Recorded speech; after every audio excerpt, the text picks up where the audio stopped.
خلیفہ مامون کی عادت تھی، بادشاہ وقت کی عادت تھی کہ اس کے دربار میں کبھی کبھی علمی مسائل پر بحث و مباحثہ ہوا کرتے تھے، بلا تفریق مذہب و ملت اہل علم کو شرکت کی اجازت ہوتی تھی۔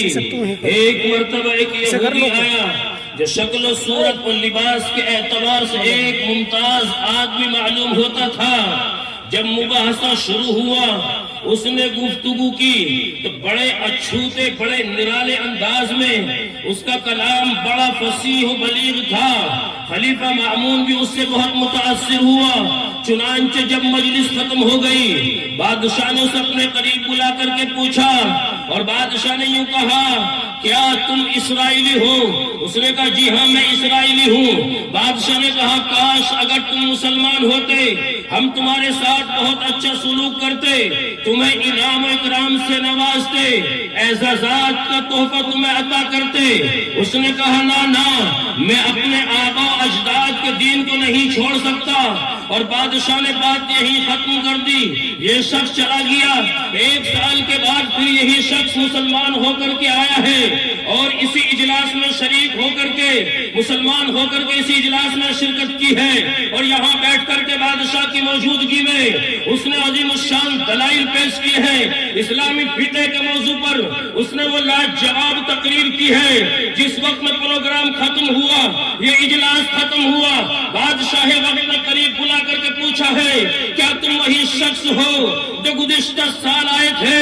اس نے کہا جی ہاں میں وہی ہوں۔ بادشاہ نے کہا ارے اس وقت تو تم نے اسلام قبول کرنے سے انکار کر دیا تھا، مسلمان کا انکار کر دیا تھا، پھر آخر مسلمان ہونے کی کیا وجہ ہوئی؟ حاضرین محترم، اس نے جو جواب دیا وہی اس واقعے کا محصل ہے، غور سے سماعت فرمائے۔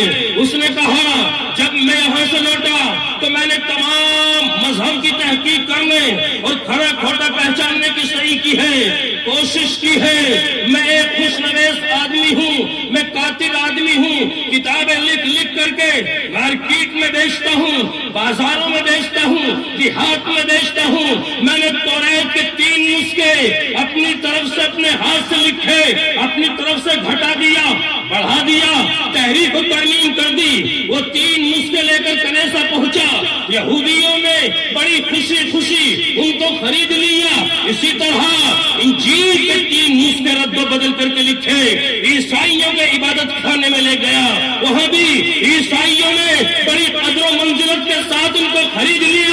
پھر یہی کام میں نے قرآن حکیم کے ساتھ میں کیا، اس کے بھی 3 نسخے رد و بدل کر کے لکھے، لیکن میں نے جس مسلمان کو بھی کوئی نسخہ پیش کیا، میں نے جس مسلمان کے ہاتھوں میں قرآن کریم کا تحریر شدہ نسخہ پیش کیا، اس نے خریدنے سے پہلے اچھی طرح دیکھا بھالا، اچھی طرح پڑھا کہ کہیں کمی زیادتی تو نہیں، کہ کہیں کمی بیشی تو نہیں۔ جب اسے کمی بیشی نظر آئی ہے، کمی زیادتی نظر آئی ہے، یہ کہہ کر لینے سے انکار کر دیا، نہیں چاہتا تحریر شدہ قرآن کریم،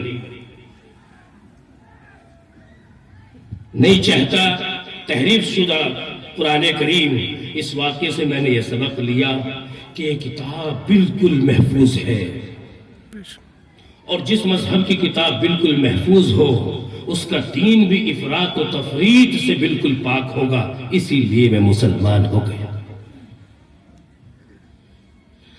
حاضرین محترم، اب تو آپ سمجھ گئے ہوں گے کہ یہ قرآن 14 صدی قبل جس حالت میں نازل ہوا تھا بعینہ ہی آج بھی انہی الفاظ کے ساتھ ہمارے سامنے موجود ہے، ذرہ برابر کہیں کمی بیشی نہیں۔ دعوے کے ساتھ یہ بات کہی جا سکتی ہے کہ جس طرح اللہ سچا ہے اسی طرح اس کا کلام بھی سچا ہے، اس کا ایک ایک حرف، ایک ایک جملہ بغیر تحریف و ترمیم کے 1400 سال سے موجود ہے، اور انشاءاللہ قیامت تک رہے گا، قیامت تک رہے گا۔ دوسری بات یہ ہے کہ یہ قرآن کریم کی شکل میں علمی معجزہ اللہ کے نبی صلی اللہ علیہ وسلم پہ قلب اطہر پر نازل ہوا، اور اللہ تبارک و تعالی نے اس کے معنی کو بھی میرے آقا کے قلب اطہر پر نازل فرمایا، اور اس کے الفاظ کو بھی نازل فرمایا۔ اب قرآن کریم کی حفاظت کے لیے اللہ تبارک و تعالی نے ایسے ایسے بندوں کو چنا ہے، اور اسی قرآن کریم سے جو وابستہ ہو جاتا ہے اللہ تبارک و تعالی اسے دنیا میں بھی انوار و برکات سے نوازتے ہیں اور آخرت میں بھی، اور ایسے بڑے بڑے کام لیتے ہیں کہ جن کو بہت کم وقت میں بیان نہیں کیا جا سکتا۔ ارے حضرت خواجہ معین الدین چشتی علیہ الرحمہ جب مدینہ منورہ سے ہندوستان آئے تو اکیلے آئے ہیں، اور مورخین لکھتے ہیں کہ خواجہ صاحب آئے تو اکیلے ان کے ہاتھ پر یہاں 90 لاکھ آدمی مسلمان ہوئے۔ یہ تو وہ تعداد ہے جو خود خواجہ صاحب کے ہاتھوں مشربہ اسلام ہوئی، پھر ان کے خدام اور ان کے شاگردوں سے جتنا فیض پہنچا ہے اس کا اندازہ لگانا مشکل ہے۔ پہلی فضیلت تو یہی ہے کہ تم نے میرے کلام پاک کو حفظ کر لیا، میں تمہیں حافظ کا لقب دیتا ہوں۔ آہا، مجھے یاد آیا کہ اسی قرآن کریم سے جو وابستہ ہو جاتا ہے، اللہ کی قسم پیغمبر نے فرمایا اکرم حملۃ القرآن، عزت کرو حافظ قرآن کی، فمن اکرمہ اکرمہ اللہ، جس نے حافظ قرآن کی عزت کی اس نے اللہ کی عزت کی، ومن اہانہ فقد اہانہ اللہ، جس نے اس کی بے عزتی کی اس نے اللہ کی بے عزتی کی۔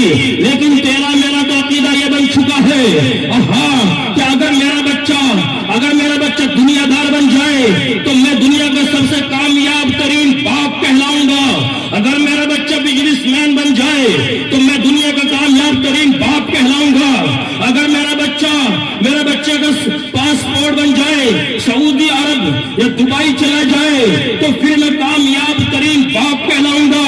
اور مسلمانوں سنو، آقا نے فرمایا تھا طلب العلم فریضۃ علی کل مسلم و مسلمہ، کہ ہر مسلمان مرد عورت کو اتنا علم حاصل کرنا جس سے حرام حلال کا امتیاز ہو جائے، یہ فرض ہے۔ تم کامیاب ترین باپ تبھی بن سکتے ہو جب بچے کو تم نے اتنا علم سکھلا دیا ہو، یا بچے کو کسی مدرسے کے اندر داخل کر کے کم از کم اتنا تو سکھلا دیا ہو، حرام حلال کا امتیاز ہو جائے، قرآن اس کی زندگی میں داخل ہو جائے، حدیث اس کی زندگی میں داخل ہو جائے۔ کامیاب ترین والدین وہی ہے جس نے اپنے بچے کو اس حدیث کا مستحق بنا دیا، طلب العلم فریضۃ علی کل مسلم و مسلمہ۔ اگر اس حدیث کا مستحق نہیں بنایا پھر میں یہ ذمہ داری کے ساتھ بات کہہ سکتا ہوں، ایمانی کمزوری ہے۔ لیکن آج کے مسلمانوں میں اور قرون اولیٰ کے مسلمانوں میں بنیادی فرق یہ ہے، وہ حقیقت ایمان سے متصف تھے اور ہم اس ایمان سے موصول ہیں، وہ مؤمنین کاملین تھے اور ہم مؤمنین ناقصین ہیں۔ ایمان کا دعویٰ تو کرتے ہیں مگر ایمان کی روح نہیں، ورنہ وانتم الاعلون ان کنتم مؤمنین کا خدائی فرمان آج بھی اپنی پوری توانائی اور تاثیر کے ساتھ موجود ہے۔ لیکن مسلمانوں کی بدحالی، بے وفاقی، ہر میدان میں ناکامی، خاص کر دشمنوں کے مقابلے میں ہر محاذ پر شکست اور مغلوبیت کا بنیادی سبب ہماری ایمانی کمزوری ہے۔ اگر ایمان میں کمزوری نہ آتی تو مسلمانوں میں یہ تمام کی تمام خامیاں ہرگز نہیں پیدا ہو سکتی تھی، جن کا تصور بھی اسلام کے ماننے والوں سے نہیں ہوتا۔ مثلا نماز جیسی اہم عبادت کو چھوڑنا، روزے سے انحراف، زکات سے عملی انکار، جھوٹ بولنا، بدعہدی کرنا، فحش کاری میں مبتلا ہونا، اس کو فجور میں پڑنا، شراب، جوا، سود جیسی حرام چیزوں میں مبتلا ہونا، سنیما، ناچ، تھیٹر، ٹی وی، اشعار، سیڑھی جیسی لعنتوں کو تمدن کے نام پر قبول کر لینا، مغربی تہذیب کو اختیار کرنے میں مغربی تہذیب کو اختیار کرنا، عورتوں کی بے پردگی کی حمایت کرنا۔ خلاصہ کلام یہ ہے، وہ برائیاں، رسومات، بدعات، خرافات آج مسلمانوں کے اندر گھس آئی، جن کو حرام، گناہ کبیرہ اور معاصی شمار کیا گیا ہے، اور اس پاکیزہ جماعت جس کے ایمان کو معیار، جس کے تقوی کو سند کا درجہ دیا گیا ہے، قرآن کریم جن کے بارے میں کہتا ہے رضی اللہ عنہ ورضوا عنہ، اس جماعت کی معمولی سی لفظش، چھوٹی سی غلط، اس جماعت کی معمولی سی لفظش کہ اطاعت رسول سے رخ پھیر کر عمل پیرا ہو گئے تھے، وہ بھی سب نہیں تھے، بس ایک مختصر تعداد تھی لیکن نتیجے میں پوری قوم کو شکست سے دوچار کر دیا گیا تھا۔ کیا حال ہوگا ہم جیسے مسلمانوں کا جن کی اکثریت اسلام اور حقیقت سے عملاً برگشتہ ہے، محض قول پر نازا ہے، دعوی ایمان تو ہے مگر حقیقت ایمان سے دل خالی ہے۔ آج مسجد ویران پڑی ہوئی ہے، یہ مسلمان بازاروں میں وقت برباد کرتے ہیں، اللہ کے گھروں کو چھوڑ کر کے سینے میں گھروں کو آباد کرتے ہیں، اور چاہتے یہ ہے دشمنان اسلام ہمارے نعروں سے دہشت زدہ ہو جائے، ہمیں دیکھ کر کے سہم جائے، ہمیں دیکھ کر کے کانپ جائے۔ اور اصیل پور کے غیور مسلمانوں سنو، ایسا کبھی ممکن نہیں ہے۔ ان سب باتوں کے لیے پہلے خود اللہ تبارک و تعالیٰ کی بارگاہ میں جھکنے والے بنو، جس پروردگار کے سامنے جھکنے والے بن گئے، پھر دیکھنا اللہ جل جلالہ پوری کائنات کو کس طرح تیرے قدموں میں جھکا دے گا۔ آج ضرورت اس بات کی ہے کہ ہم مسلمانان عالم اپنی حالت کو بدلیں۔ آج ضرورت ہے اس بات کی، اپنے حالات بدلیے، حالات بدلیے۔ میں عرض یہ کر رہا تھا کہ جس نے اپنے بچے کو طلب العلم فریضۃ علی کل مسلم و مسلمہ کا مصداق بنایا، کامیاب ترین دنیا کے والدین وہ ہیں۔ ایک بچی وہ ہے جس بچی کی پرورش اس کے ماں باپ نے کی۔ اس کے باپ کا انٹرویو میں نے سنا، اس بچی کے باپ نے انٹرویو دیا کہ میں نے اپنی بچی کی تربیت اس شان سے کی تھی، اور یہ تربیت کا صلہ ہے۔ جب وہ بچی وہاں مہاراشٹر کے اندر اس کالج میں پہنچی ہے، اور کالج میں پہنچنے کے بعد جب اس بچی نے اللہ کے نبی صلی اللہ علیہ وسلم کی لائی ہوئی شریعت کو داغدار ہونے سے بچایا، اور مسلمانوں کو شرمندہ ہونے سے بچایا، مسلمانوں کا سر فخر سے اونچا کر دیا، آخر کیا وجہ تھی اس بچی میں؟ یوں تو امت کی لاکھوں بچیاں ہیں، کروڑوں بچیاں ہیں، پھر کیا خاص وجہ تھی؟ پتہ یہ چلتا ہے کہ اس بچی کے باپ نے، اس بچی کی ماں نے کہیں نہ کہیں اس کی تربیت کی تھی۔ اگر تربیت نہ ہوتی، جیسے مسلمانوں ہماری لاکھوں بچیاں اسکول کالج جا رہی ہے، ایسا وہ بچی بھی کر سکتی تھی۔ درندوں نے چاروں طرف سے گھیر لیا تھا، اور بھیڑیوں کے شکنجے میں وہ بچی تھی، لیکن بچی نے ایمانی غیرت، ایمانی حمیت کا ثبوت پیش کیا ہے، اور یہ کہہ کر کے اللہ اکبر اس پوری قوم کا سر فخر سے اونچا کر دیا ہے، اور بتلا دیا ہے کہ اسلام جتنا تم تلاشو گے یہ اور سوا ہوگا، اسلام وہ پودا ہے کاٹو تو ہرا ہوگا۔ یہ بتلا دیا اپنے عمل سے، ہم گردن کٹا سکتے ہیں لیکن گردن نہیں جھکا سکتے ہیں۔ اور اس بچی نے آقا صلی اللہ علیہ وسلم کی اس سنت کو زندہ کیا ہے، جس سنت کو میرے آقا نے اس وقت میں ایک جنگ کے موقع پر جنگ تیزی ہے، تیز ہو کر کے آئے ہیں، ہتھکڑیاں لگی ہوئی ہے، اور وہاں چند خاتون بھی گرفتار ہو کر کے آئی ہے، ان میں ایک حاتم تائی کی بیٹی بھی ہے۔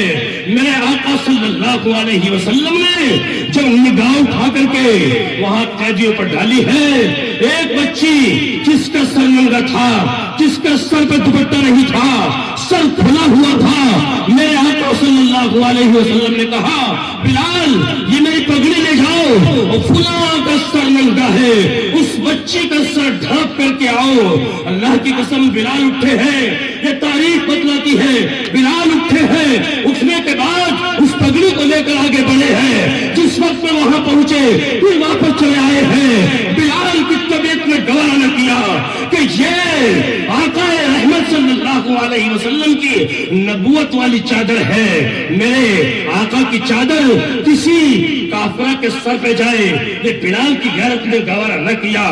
میرے آقا کسی کام میں مشغول تھے، پھر دوبارہ نگاہ ڈالی، میرے آقا نے دیکھا کہ سر بچی کا ننگا ہے، یوں کہا بلال کہاں ہے؟ این بلال، بلال کہاں ہے؟ بلال دوڑ کر کے میرے آقا کے سامنے آئے ہیں۔ بلال سے پوچھا بلال کیا ہوا؟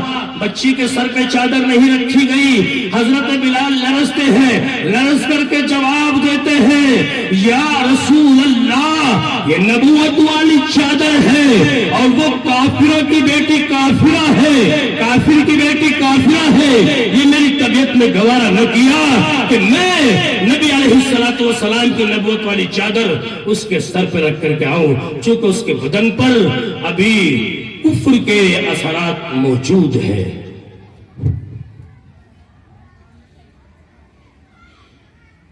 میرے آقا نے فرمایا بلال یہ چادر لے جائے اور چادر سر پہ رکھ کر کے آ، بیٹی بیٹی ہوا کرتی ہے، بیٹی کافر کی ہو یا بیٹی مسلمان کی، اس سے کوئی بحث نہیں ہے، بیٹی بیٹی ہوا کرتی ہے۔